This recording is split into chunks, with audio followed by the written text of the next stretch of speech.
ओम नमः शिवाय।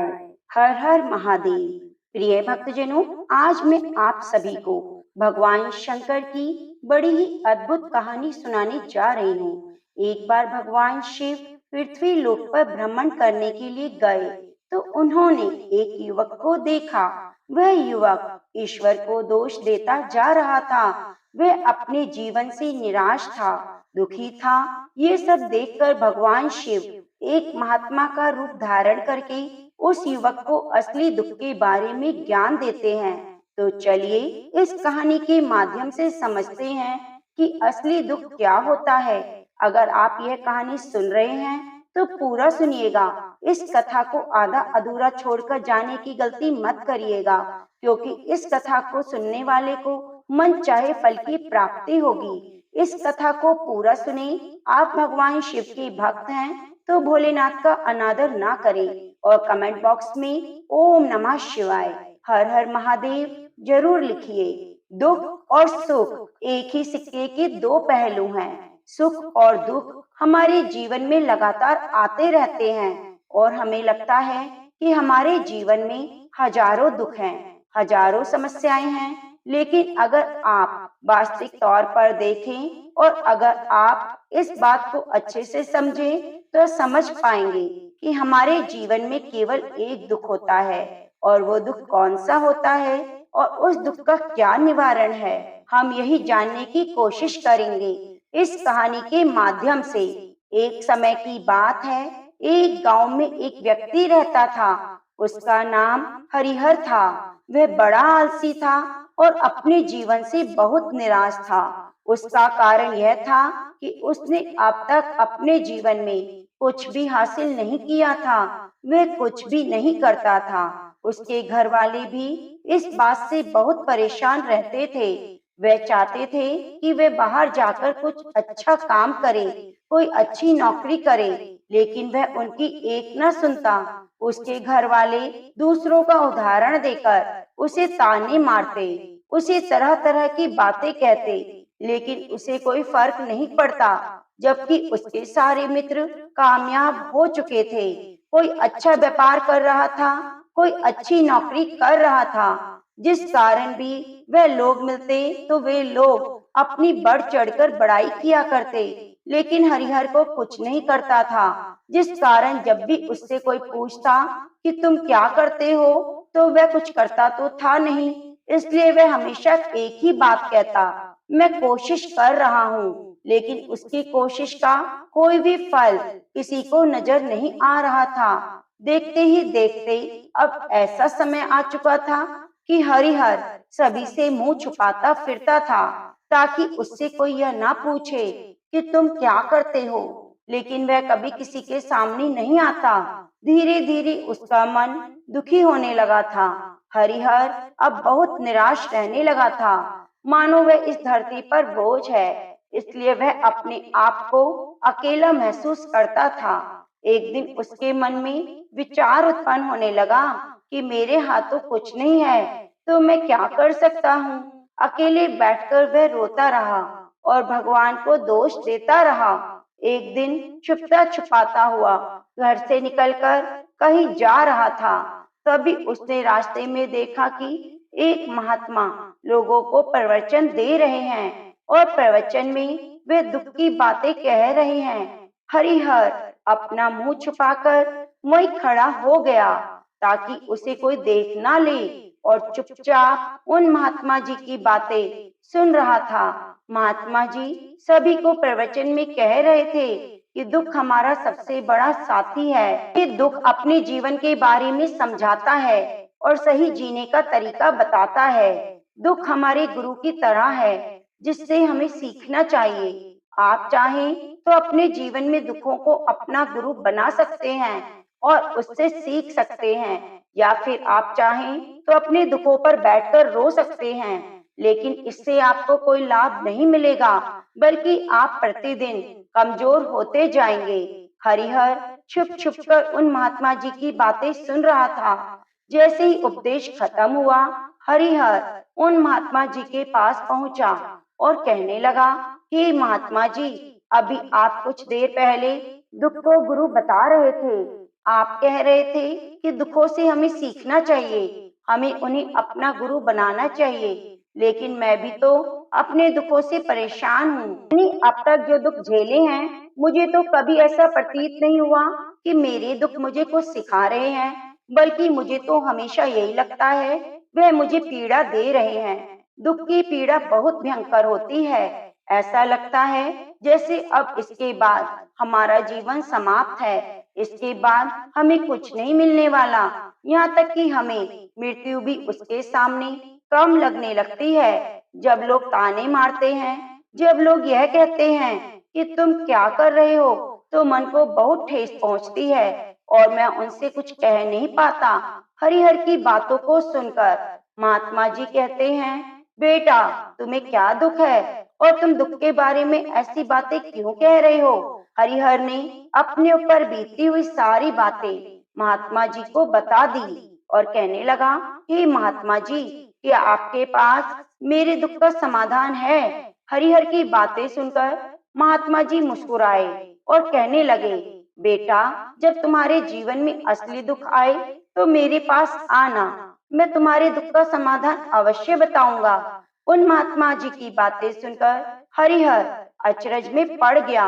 उसे समझ नहीं आया कि अब तक उसने जो दुख झेले हैं वे असली दुख नहीं है। उसने जो अब तक पीड़ा झेली है, लोगों के ताने सहे हैं, वे असली दुख नहीं है। आगे वह मन ही मन अपने आप से कहता है, तब मुझे मेरे अपने नहीं समझ पाए तो महात्मा जी क्या समझेंगे।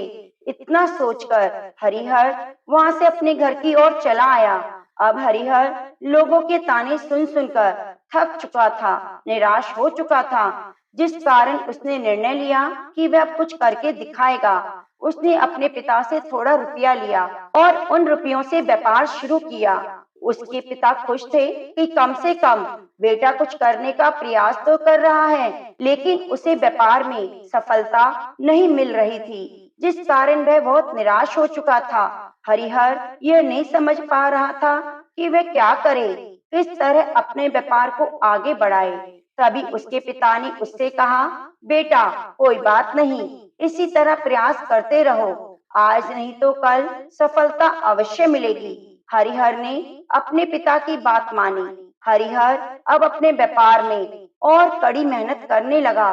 धीरे धीरे उसे सफलता मिलने लगी और व्यापार ने रफ्तार पकड़ ली। देखते ही देखते 2 साल के अंदर वे बहुत बड़ा व्यापारी बन गया। उसके पास धन दौलत की कमी नहीं थी। जो लोग हरिहर को पसंद नहीं करते थे, वही लोग अब उसे पसंद करते थे, उसकी चिंता करते थे, उसके कार्यों की सराहना करते थे। माता पिता भी बहुत खुश थे। धीरे धीरे हरिहर के मित्रों की संख्या लगातार बढ़ती जा रही थी। हरिहर के कुछ मित्रों ने यह सलाह दी कि उसे अपना व्यापार और तेजी से बढ़ाना चाहिए। जब तुम आज केवल इस नगर के सबसे बड़े व्यापारी हो, तो तुम इतने खुश हो, तुम्हारे साथ बहुत सारे लोग हैं। वहीं तुम सोचो कि जब तुम इस राज्य के सबसे बड़े व्यापारी बन जाओगे, तब तुम्हारे यहाँ पर लोगों की भीड़ लग जाएगी। लोग तुमसे मिलने के लिए समय निकालेंगे। यहाँ तक कि इस राज्य का राजा भी तुमसे मिलना चाहेगा, तुम्हारी तारीफ करेगा। यदि कभी ऐसी जरूरत आ पड़ी तो वह तुमसे धन भी उधार लेगा। हरिहर को अपने दोस्तों की बात बहुत पसंद आई। हरिहर ने सोचा, मेरे मित्र सही कह रहे हैं, मुझे अपना व्यापार और बड़ा करना चाहिए और फैलाना चाहिए। तभी तो हर कोई मेरे बारे में जान सकेगा, हर कोई मुझे पहचान सकेगा। उसने बिना देरी किए समय गंवाए, अपने व्यापार में और मेहनत की, लेकिन अब की बार उसके मन में धैर्य नहीं था, जिस कारण उसने कुछ अनुचित कदम उठाए ताकि उसका व्यापार जल्दी से जल्दी बढ़ जाए। उसने कई लोगों से अधिक मात्रा में धन उधार ले लिया, जिससे उसके ऊपर काफी कर्जा बढ़ गया। और इतना ही नहीं, वह यहाँ पर ही नहीं रुका। उसने अधिक से अधिक मुनाफा कमाने के चक्कर में माल की गुणवत्ता को भी खराब कर दिया, जिससे अब उसके माल की वह बात नहीं रही जो पहले हुआ करती थी। लेकिन वह अपने मित्रों की बात सुनता रहा, जिससे उसके मित्र कहते वह वैसा ही करता। यहाँ तक कि उसने अपने व्यापार को और तीव्रता से बढ़ाने के लिए अपने छोटे व्यापारियों के खिलाफ षड्यंत्र भी रचना शुरू कर दिया, जिस कारण उसके मन में अब पहले जैसा वह सुकून नहीं था। उसे रात की नींद उड़ गई। अब उसके मन में केवल एक ही विचार रहता कि किस तरह उसका व्यापार पूरे राज्य में फैल जाए और वह इस राज्य का सबसे बड़ा व्यापारी बन जाए। इसलिए वह दिन रात केवल मेहनत में लगा रहता कि उसका व्यापार जल्दी से जल्दी और बड़ा हो जाए। हरिहर के पास नौकर चाकर सभी सुख सुविधाएं थी, लेकिन उसके बावजूद भी उन चीजों का लाभ नहीं उठा पा रहा था, क्योंकि उसका पूरा ध्यान केवल व्यापार में ही था। एक दिन हरिहर एक मार्ग से होकर गुजर रहा था। तभी रास्ते में हरिहर को उन महात्मा का आश्रम दिखाई पड़ा। यह देखकर वह उन महात्मा जी के पास गया और उनसे कहने लगा, हे महात्मा जी, आपने कहा था कि जब मेरे जीवन में कोई असली दुख आए तब मैं आपके पास आऊं। आज इसीलिए मैं आपके पास यहाँ आया हूँ। आज मैं बहुत दुखी हूँ। मैं रातों को सो नहीं पाता। मेरे पास सब कुछ होते हुए भी मैं उनका लाभ नहीं उठा पाता। उसने अपनी सारी बातें महात्मा जी को बताई। महात्मा जी हरिहर से कहते हैं, बेटा, जब तुम पहली बार आए थे तब तुम दुखी थे, लेकिन तब तुमने अपने दुख से क्या सीखा? महात्मा जी की बातें सुनकर हरिहर बोला, हे महात्मा जी, जब मैं अपने जीवन में कुछ नहीं कर पा रहा था तब मैंने अपने दुखों से सीखा कि केवल सोचने मात्र से कुछ नहीं होगा। उसके लिए हमें कुछ करना पड़ेगा और केवल कोई कर्म करना ही सफलता नहीं है। उस कर्म को उसके अंजाम तक पहुंचाना ही होगा, वही सफलता है। फिर चाहे रास्ता कैसा भी हो, परिस्थितियां कैसी भी हो, चाहे ऐसा क्यों ना लगने लगे कि अब हमारे जीवन में कुछ नहीं बचा, हम कुछ नहीं कर सकते, तब भी हौसला बनाए रखना होगा, उम्मीद नहीं छोड़नी होगी और अपने कार्य पे डटे रहना होगा। ये सोचकर जब तक मैं अपने कार्य को सफल नहीं कर लेता तब तक मैं अपने लक्ष्य तक नहीं पहुंच जाता। मैं इस कार्य को करता रहूंगा। मैं इस कार्य में अवश्य ही सफल होकर रहूंगा, क्योंकि लोग केवल सफल लोगों को ही महत्व देते हैं, उनके कर्मों को नहीं। हरिहर की यह सारी बातें सुनकर वे महात्मा जी कहने लगे, बेटा, जब तुम्हारे जीवन में असली दुख आए तब तुम मेरे पास आना, मैं तुम्हारी समस्या का समाधान अवश्य कर दूंगा। इतना कहकर महात्मा जी वहाँ से चले गए। हरिहर फिर से उनकी ये बातें सुनकर आश्चर्यचकित रह गया। उसे अभी भी समझ नहीं आ रहा था कि उसने जो तकलीफें अभी तक झेली हैं, क्या वे असली दुख नहीं है। हरिहर के मन में अब एक सवाल उत्पन्न होने लगा कि असली दुख क्या है, इसकी पहचान क्या है, मुझे कैसे पता चलेगा कि मैं इस समय असली दुख में हूँ। लेकिन उसने कुछ नहीं कहा। तभी वह महात्मा हरिहर के पास एक बड़ा सा घड़ा लेकर पहुंच जाते हैं। उस घड़े के अंदर सोने के सिक्के थे। उस घड़े को देते हुए वे महात्मा हरिहर से कहते हैं, बेटा, तुम इसे उस पेड़ के नीचे मिट्टी में दबा दो, क्योंकि यह मेरे किसी काम का नहीं। जब मुझे जरूरत पड़ेगी मैं निकाल लूंगा, लेकिन अभी के लिए वहाँ मिट्टी के नीचे दबा दो। हरिहर ने महात्मा जी की बात मान ली और घड़ा मिट्टी में दबा दिया। इतना सब करके हरिहर महात्मा जी को प्रणाम करता है और वापस घर आ जाता है। धीरे धीरे समय बीतता गया। समय के साथ साथ हरिहर व्यापार में और ज्यादा उन्नति कर चुका था, लेकिन माल की गुणवत्ता अच्छी न होने से व्यापार में घाटा होने लगा। धीरे धीरे ऐसा समय आया कि उसका व्यापार चौपट हो गया। अब उसके पास कुछ नहीं बचा। हरिहर ने अपने दोस्तों से जो कर्जा लिया वह कर्जा भी चुकाने में असमर्थ हो गया, लेकिन हरिहर यह सोचकर निश्चिंत था कि उसने वह कर्जा अपने मित्रों से लिया है, जिस कारण लौटाने में थोड़ी देर अवश्य कर सकता है। वह तो सोच रहा था कि उसके मित्र उसका बुरे समय में साथ देंगे, लेकिन सबसे पहले उसके मित्र ही उससे अपना कर्जा वापस लेने आने लगे। तब हरिहर को एहसास हुआ कि कोई अपना नहीं है। उसने अपने मित्रों से कर्जे को लौटाने के लिए थोड़े से समय की मोहलत मांगी, लेकिन हरिहर के किसी भी मित्र ने उसे कर्जे को लौटाने के लिए मोहलत नहीं दी। बल्कि वे लोग उसे जान से मारने की धमकी देने लगे। अपने मित्रों के मुंह से यह बात सुनकर हरिहर बहुत हैरान हुआ। वह जो कुछ सोच रहा था वह उल्टा हो रहा था। व्यापार के चलते उसके मित्र उसके शुभचिंतक थे, पर वह सब उससे दूर जाने लगे। हर कोई उससे पीछा छुड़ाने लगा था। कोई भी उसका साथ नहीं देना चाहता था। धीरे धीरे सारी संपत्ति नीलाम हो गई। अब उसके पास कुछ ना बचा था। वे सड़क पर आ चुका था। एक दिन हरिहर ने अपने पिताजी से कहा, पिताजी मेरी मदद कीजिए, मेरे ऊपर कर्जा है, मुझे उसे लौटाना है, कृपया मुझे थोड़ा सा धन दीजिए।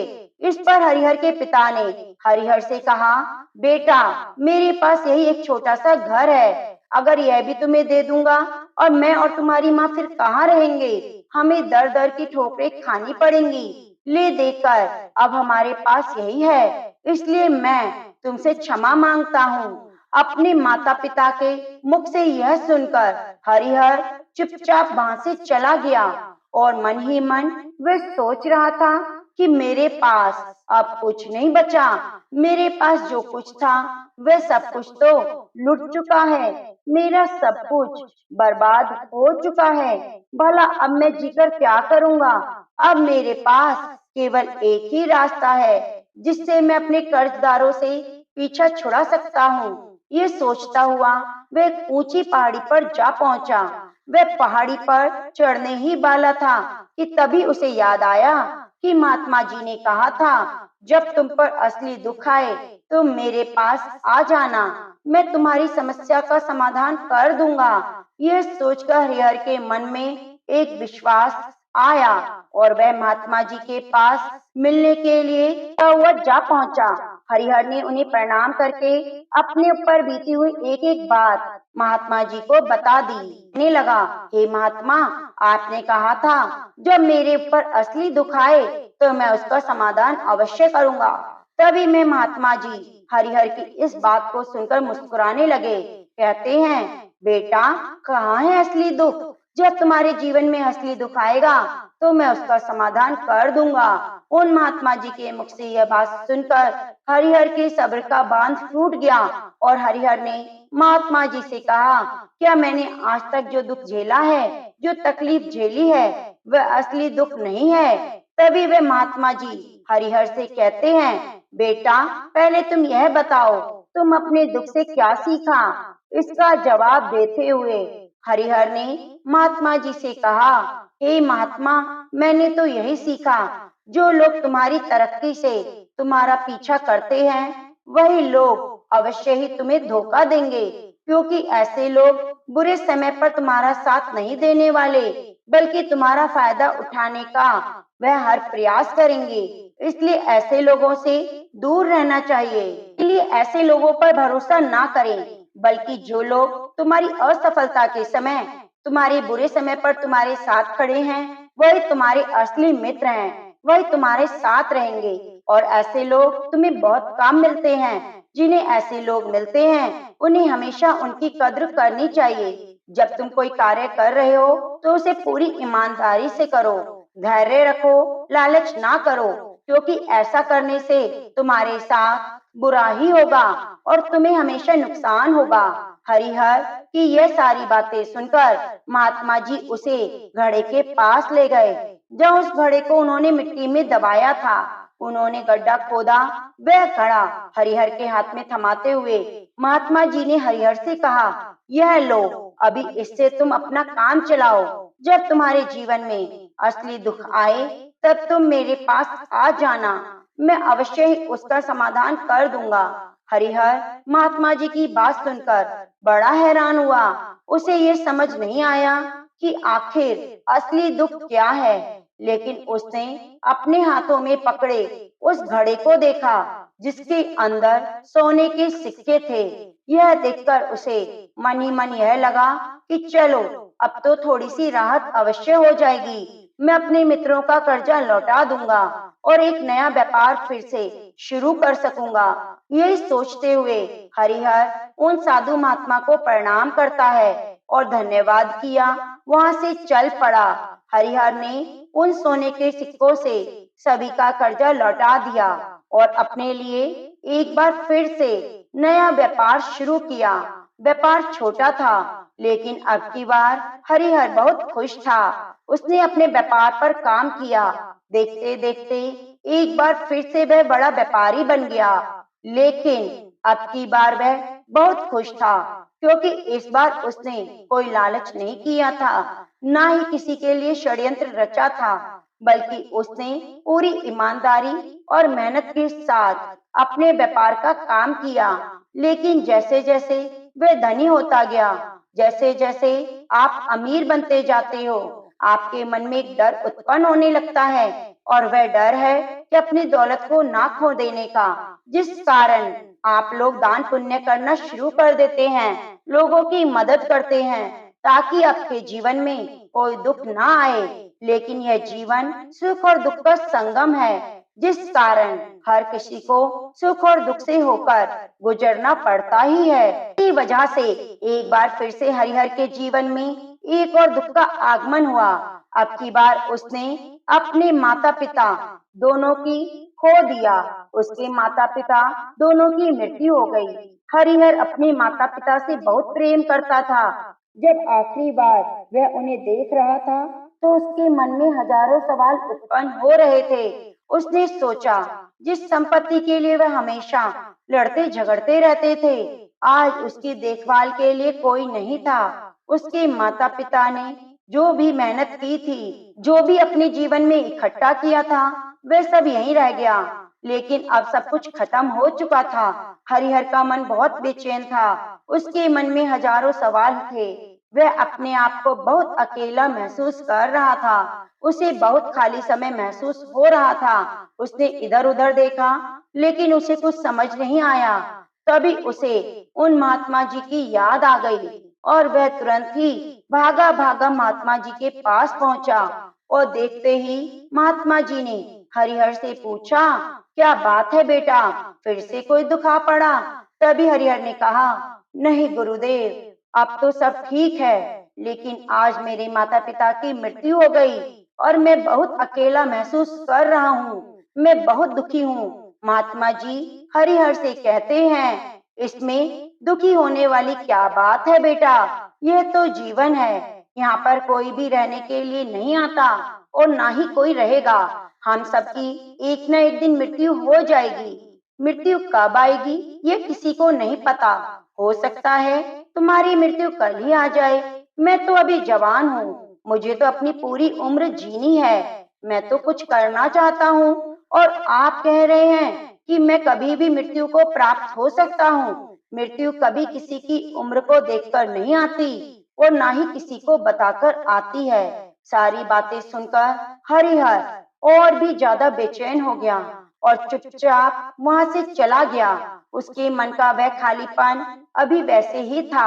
हरिहर अपने आप को बहुत अकेला महसूस कर रहा था। उसके बाद से उसका मन अपने व्यापार में नहीं लग रहा था। जब भी वह कोई कार्य करने लगता, तो उसके मन में बहुत सारे प्रश्न उठने लगते कि वह क्या कर रहा है, क्यों कर रहा है, इस कार्य को क्यों किया जा रहा है। उसके मन में अब एक और प्रश्न उत्पन्न होने लगा, क्या हम यहाँ पर केवल इसीलिए आते हैं कि इस जीवन में भागें और एक दिन मृत्यु को प्राप्त हो जाएं? असली मतलब क्या है? उसने कई विद्वानों से पूछा, अपनी तरफ से जो मुमकिन हो सकता था खोजबीन की, लेकिन उसे कोई संतोषपूर्ण जवाब नहीं मिल पा रहा था। जब उसे कोई जवाब नहीं मिला, तो उसका दुख और बढ़ गया, जिस कारण उसके मन में बेचैनी और भी ज्यादा बढ़ गई, और उसे समझ नहीं आ रहा था कि वह क्या करे, कहाँ जाए, किससे पूछे।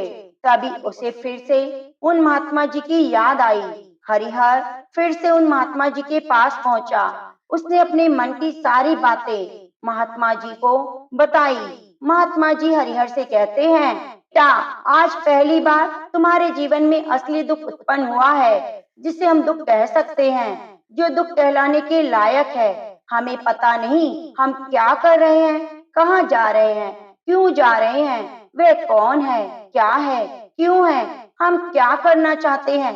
तभी हरिहर महात्मा जी से कहता है, महात्मा जी मेरे दुख का निवारण कीजिए। महात्मा जी हरिहर से कहते हैं, हम सबके अंदर क्रोध, लालच, लोभ जैसी कई वासनाएं हमारे घर के अंदर घर बैठी हैं, जिस कारण हम अपने जीवन को टुकड़ों में जीते हैं। हमारी चेतना कभी एक नहीं हो पाती, हम कभी एक जैसा नहीं सोच पाते, समझ नहीं पाते। हमारी ऊर्जा शक्ति भी पूरी तरह छिन भिन हो चुकी है। और आजकल इस दौर में हमारे पास तो इतना समय नहीं कि हम एक पल निकालकर एक पल के लिए मुड़कर अपने आप को देख सकें, अपने आप को समझ सकें। उसका समाधान निकालने का हर मुमकिन प्रयास करता है, लेकिन हम जिसे दुख समझते हैं वह तो दुख है ही नहीं। इसका समाधान आपको कहाँ से मिलेगा? ये तो परिस्थितियां हैं जिसके कारण हम अपने आप को दुखी समझते हैं, अपने आप को तकलीफ में समझते हैं। जैसे कि हम एक परिस्थिति से निकलते हैं, दूसरी परिस्थिति में फंस जाते हैं। जिस प्रकार हम पहली समस्या का सामना करते हैं, उसी प्रकार हम दूसरी समस्या का सामना करते रह जाते हैं। और जब हम इन परिस्थितियों से हार मान लेते हैं, जब हमें लगता है हमारे सामने कोई रास्ता नहीं बचा, तब हमारे सामने हमें केवल एक रास्ता नजर आता है, वह है मृत्यु। लेकिन ये कोई समाधान नहीं है, ये कोई रास्ता नहीं। इसलिए आप सचमुच अपनी समस्याओं का समाधान चाहते हैं तो अपने आप को इकट्ठा करना सीखें, अपनी ऊर्जा को इकट्ठा करें, उस पर ध्यान लगाएं। मृत्यु से पहले अपने आप को पहचाने, अपने आप को जाने। तभी हरिहर उन महात्मा जी से कहते हैं, हे गुरुदेव, क्या फिर हमें जीवन को नहीं जीना चाहिए, अपनी इच्छाओं को पूरा नहीं करना चाहिए? महात्मा जी हरिहर से कहते हैं, बेटा हमें किसी से लगाव नहीं रखना चाहिए, हमें अपनी इच्छाओं को मार देना चाहिए। हमें ज्यादा संपत्ति इकट्ठी नहीं करनी चाहिए कि हम मनुष्य की इच्छाएं, कामनाएं ऐसी होती हैं जैसे मानो एक पर्वत से गिरता झरना, जिस पर किसी का नियंत्रण नहीं है सिवाय देखते रहने और परेशान होने के। लेकिन जब तुम अपने ऊपर ध्यान देने लगते हो, तब तुम अपने आप को पहचान जाते हो, समझ जाते हो। जब तक तुम नियंत्रण कर पाते हो, तब इच्छाएं भी पूरी तरह से बस में होती हैं। और यदि तुम चाहो तो इन इच्छाओं की पूर्ति अवश्य कर सकते हो। महात्मा जी की यह सभी बातें सुनकर हरिहर ने महात्मा जी से कहा, हे गुरुदेव, आपका बहुत बहुत धन्यवाद। आपने मेरी सबसे बड़ी समस्या का आज समाधान कर दिया। आज से मैं अपने आप को एकाग्र चित्त करूंगा। बहुत शक्ति है, पर वह बेकार के कामों में लग जाती है, जिस कारण हमारा जीवन भी बेकार की चीजों में लगा रहता है। लेकिन हम कभी अपने आप पर ध्यान नहीं देते, हम कभी भी अपनी ऊर्जा को केंद्रित नहीं करते। हमारा जीवन भी कुछ ऐसा ही है। हम अपने जीवन में हमेशा अपने से ऊपर वालों से सवाल करते हैं, लेकिन हमारे जीवन में ये दुख क्यों है? हम सभी के मन में इतना दुख क्यों है? हम सभी के मन में ये सवाल तो अवश्य उठता है। इसका जवाब है कि वह ईश्वर यह चाहता है कि हम अपने जीवन के अंतिम दुख तक पहुंच सकें, उस गहराई तक पहुंच सकें जहां पर हमें यह पता चल सके कि हमने अभी तक अपने आप को नहीं जाना, अपने आप को नहीं पहचाना। मानव शरीर के अंदर जो ऊर्जा शक्ति है, उसके बारे में हम अभी तक नहीं जानते। हम अपने आप को चाहे तो एकत्रित कर सकते हैं, अपने आप पर नियंत्रण कर सकते हैं, लेकिन हम अपनी ऊर्जा को व्यर्थ की चीजों में लगा देते हैं, जिस कारण हम अपने आप को कभी पहचान नहीं पाते। लेकिन यदि आप अपने आप को जानना चाहते हैं, पहचानना चाहते हैं, तो पहले खुद को एकत्रित करें, खुद पर ध्यान लगाएं। ध्यान से आप अपनी उन समस्याओं का समाधान निकालें, तभी आप अपने आप को पहचान सकते हैं, जान सकते हैं, जीवन के हर समस्या का समाधान कर सकते हैं। तो प्रेम से बोलिए,